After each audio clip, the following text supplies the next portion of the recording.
Amazon is just a wonderful company. They do great things. They do the Lord's work. Jeff Bezos, a true visionary, a true genius, a true man of the people. And when he's about to become a trillionaire, and really we all win. I mean, I feel like I'm becoming a trillionaire too. Of course, actually, they're a terrible company and they're doing horrible things. And they're finally starting to pay for it a little bit. Pay for it as in people are reacting. They had the Staten Island strike that was organized by Chris Smalls, where people walked out of the warehouse facility, protested at the warehouse facility, because what Amazon is doing, and by the way, I mean, Jeff Bezos is getting richer and richer amidst this pandemic because a lot of people, you know, they don't have a choice. They need to get stuff they need, and Amazon is their only option for a lot of people in this country. So he's getting richer and richer, while people at the warehouse facilities, who are, by the way, generating this wealth for him, they aren't getting living wages, and that's been happening for a long time now. They aren't giving adequate working conditions, which has also been happening for a while now. But amidst this pandemic, they're not giving the basic supplies that they need. They're not given gloves or masks or hand sanitizer. They're not even getting hand sanitizer. And this is happening amidst a bunch of major corporations in the United States. And we've been covering a lot of the strikes as they've been happening. We're going to be covering another one that's going on at McDonald's, which, by the way, there are 20 cities striking at McDonald's. There's a new one that has joined the fold. We're going to be talking about that a little later. So Amazon's not looking so great in the public spotlight. There's also the fact that this guy, Jeff Bezos, is on the way to becoming the first trillionaire. Well, simultaneously, we have people lined up for food like it's the Great Depression. So what do you call a civilization that's on their way to getting their first trillionaire? Well, people are lined up for food as if the Great Depression is going on. You call that a failed state. And that's what we're living in. We're living in a failed state. We're not even a country. It's not fair to call the United States a country. We are a corporation with state lines, and we are a capitalism death cult. That's what we are. And Amazon is the embodiment of that. Well, Amazon, they also have some people who do PR for them. And the prerequisites for that is a marketing degree from some university, maybe a master's in some cases, and you have to sell your soul. Those are the requirements for that gig. So here's what's going on. Check this out. This happened where 11 news stations simultaneously broadcast the same report. And I put report in quotes because it's not a report. It's just public relations. It's just, they just basically copy and pasted a PR report and read it. Check this out, Joy. This is beautiful. In a train wrecky way. At home are relying on Amazon. Millions of Americans staying at home are relying on Amazon. Millions of Americans staying at home are relying on Amazon. Millions of Americans staying at home are relying on Amazon. Amazon has transformed its operations in response to COVID-19 to protect employees and keep packages flowing. Amazon has transformed its operations in response to COVID-19 to protect employees and keep packages flowing. The company is keeping its employees safe and healthy while still delivering those packages to your doorstep. The company is keeping employees safe and healthy. The company is keeping its employees safe and healthy. The company is keeping its employees safe and healthy. The company is keeping its employees safe and healthy. The company is keeping its employees safe and healthy. The company is keeping its employees safe and healthy. The company is keeping its employees safe and healthy. It spent $800 million on increased wages and overtime pay during the pandemic. It has spent $800 million on increased wages and overtime pay during the pandemic. It has spent $800 million on increased wages and overtime pay during the pandemic. It has spent $800 million on increased wages and overtime pay during the pandemic. Amazon says it has spent $800 million on increased wages and overtime pay during the pandemic. Every single one of Amazon's workforce of nearly 1 million people has played a critical role in making these changes happen. I hope that they feel that passion that we have for safety, so they can stay safe and healthy while you do too. Wow. Wow. Zombies. That's propaganda. I mean, that is just definitionally what that is. They took a press release and all these stations just, I mean, this is, if George Orwell could come back from the dead and look around, he'd be like, that wasn't an instruction manual that I wrote. What the hell, people? That was a warning. What you read that and you were like, this is what we got to do. What, you idiots? What are you thinking?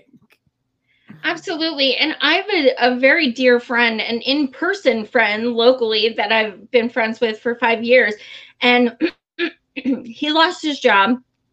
Only job he could find is Amazon. He's a single father. He has rent to pay. He literally is so miserable. His depression is just off the charts because he kind of has to work there. He doesn't know what else to do. He couldn't get unemployment because he wasn't at his last job for over 6 months.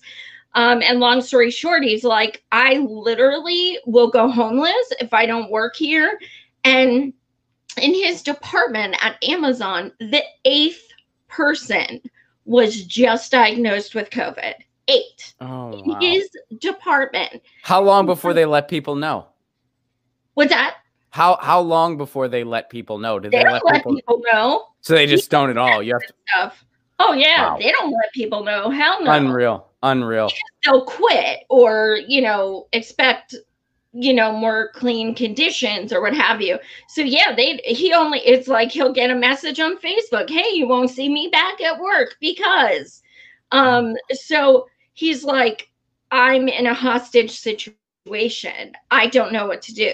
I need money to live and support my son. And it's a matter of time before I get it. And he is not an isolated incident. That's what's so horrible. Like, he has millions of people right now. Well, and it's by design. I mean, this is all by design. We're seeing, this pandemic has shown us who the real essential workers are.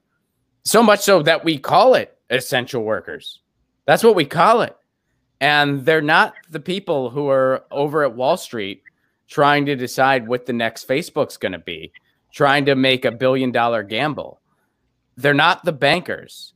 They're the people keeping our grocery stores open, the people keeping our farmers markets open, the people keeping our pharmacies open, the people who are getting supplies to people. And unfortunately, because of what Amazon has pulled off, a lot of that, logistics goes through them.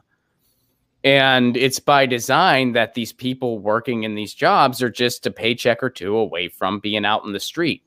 So that way it's very, very difficult to strike or organize because you're one paycheck away from going under. That's why we need to put rent on hold completely. We need to just forgive rent. We need to forgive mortgages. And then we need to have a general strike.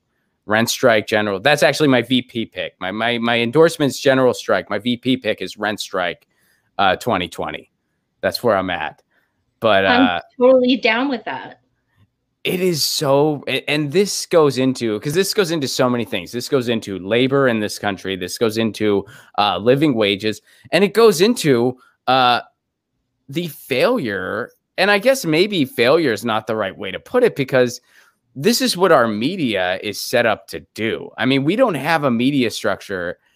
Our media structure in a lot of other countries wouldn't be legal. Like, it would just straight up be like to have, like in, I think like Norway and a couple other places, I think Sweden too, like it wouldn't be legal for our media to exist the way it does. Like other countries, like they have laws where it's like, if you're a media outlet, if you're a news and information outlet, you can't have advertising, especially not from an oil and gas company. Why? Because that would compromise your honesty. That would compromise, hey, if oil and gas is your meal ticket, you think you're going to give an honest report about fracking? You think you're going to give an honest report about climate change? No, you're not. So in other countries, something like that is illegal. That basic conflict of interest that you learn in Comm 101 or Journalism 101. I mean, you're taught these concepts in high school, yet we just implicitly accept it in the real world. Doesn't it make you so proud to do what we do? Like to be, and no, like genuinely, like we're independent media. We listen to We the People. We keep it real. Nobody buys us. Like people tune into us for their news because they know that we're going to be honest. We're going to be transparent. And, I think we're really fortunate to be able to do this. No, I agree. And, I mean, I joke about it, and I kind of see it as, prior to the 20th century, the United States had, I think it could be argued, one of the coolest media structures in the world. We had like a situation where it was subsidized heavily by the post office, and different cities had about 10 different newspapers, all founded upon different schools of political thought. Like socialists had a newspaper, federalists had a newspaper. There were just so many different ideas floating around. And then, of course, via, McCarthyism and, well, that came way later, but yeah, like via consolidation at different levels, via McCarthyism, via, whatever else, labor busting, that all, of course, went away. And then, of course, later in our day and age, you had Bill Clinton, who, via the Telecommunications Act in 1996, gave us 6 media companies that control all news and information. And it's less than 6 now, because some of them have even consolidated. But I feel like what we do is sort of like the modern day equivalent of those old newspapers. And it's not the same because we're not put on the same plane as everything else. I mean, back then it was just the Postal Service distributing newspapers. So whether you had the financial acumen of CNN or you and I, it was just right there in the same place with the same visibility. So obviously that's not the case now, but, we're fighting back with what we got. Do you think, I've seen some people say, and there's no polite way to say this or PC way to say this, but I've seen people say, that the more like the older generations kind of like drop off, not to be like, mean, but that MSN will kind of start to dissipate. I don't know if I totally agree with that. What's your thought? I think to some extent that is true. I mean, it is also, it's a generalization still. I mean, so I know people who are in their 70s who watch this show every day and who watch a bunch of other YouTube shows every day. I know people that are, 30 years older than me that could, if we were both on Reddit, they would run circles around me and they would say, okay, boomer to me. You know what I mean? So yeah, I mean, of course it's a generalization, but generally speaking, statistically, the people who are watching cable news are about 68 and older. And I'm sure there's a lot of reasons for that. I'm sure some of it's just a habitual thing. You're just used to doing things a certain way. And I'm sure some of it is, some of them might not be as tech savvy. They don't realize that there's alternatives out there. I think there's any number of reasons for that being the case, but I do think that's largely the case. And we are going to see, I mean, because the new generations, they don't have any faith in cable news. They don't care. They don't see a difference between getting their information from YouTube and putting on cable news. In fact, a lot of people, Gen X, millennial, and, Z, and I mean, we don't even have cable in most cases. Like, we just don't care. I mean, you can get, like, I don't, why would anyone have cable anymore? I mean, I don't have it. Like, I don't, like, what do you really get from it? Like, I don't, the only thing I really like, the only thing I would remotely use cable for is sporting events. And so I just have an NHL subscription. Boom, that problem is solved. That problem is completely over now. I don't need anything. So, I mean, we have it for Showtime. I'm not gonna lie, because we love Shameless and stuff like that. You can just get that online, though, can't you? Can't you get Shameless online? Not to my knowledge. The only time you can get it online is if you have a subscription. Oh, okay. All right, fair enough. All right. Well, I watch Shameless. I don't know how I watch it. It's included in our interwebs, though, so we're not paying extra. If we were paying extra, okay, we'd need a bag of dicks. But all right, it comes with our package. All right, fair enough. But yeah, I just don't.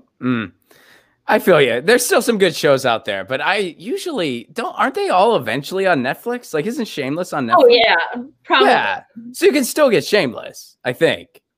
Don't quote me on that. I don't know everything that's on. Whatever. Like, yeah, my wife kind of runs all that stuff. I just.